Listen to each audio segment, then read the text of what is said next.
বরিশালে ত্রয়োদশ জাতীয় সংসদ নির্বাচনের মনোনয়নপত্র যাচাই বাছাই শেষে বৈধ প্রার্থীদের তালিকা প্রকাশ করা হয়েছে।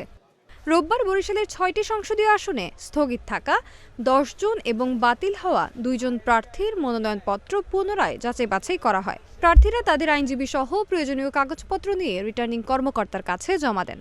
রিটার্নিং কর্মকর্তা ও নির্বাচন সংশ্লিষ্টরা কাগজপত্র যাচাই বাছাই করে বিকেল ৫টায় স্থগিত থাকা ১০টি ও বাতিল হওয়া বরিশাল ৩ আসনের জাতীয় পার্টির প্রার্থী ইকবাল হোসেন ও জাতীয় পার্টি মঞ্জু প্রার্থী ফখরুল হাসানের মনোনয়ন বৈধ ঘোষণা করেন।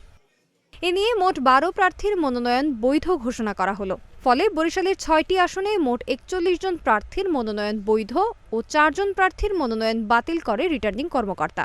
যাদের মনোনয়ন বাতিল হয়েছে তারা আগামী ৯ তারিখ পর্যন্ত নির্বাচন কমিশনে আপিল করতে পারবেন। আপিলের পর চূড়ান্ত প্রার্থী তালিকা প্রকাশ করবেন রিটার্নিং কর্মকর্তা।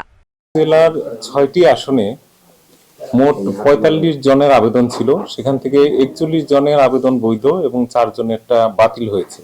১০ জন স্থগিতের গুলো আমরা বিস্তারিত যাচাই বাছাই করে দেখেছি এবং তাদের এটা বৈধ হয়েছে। নির্বাচনের আমাদের প্রস্তুতি খুবই ভালো।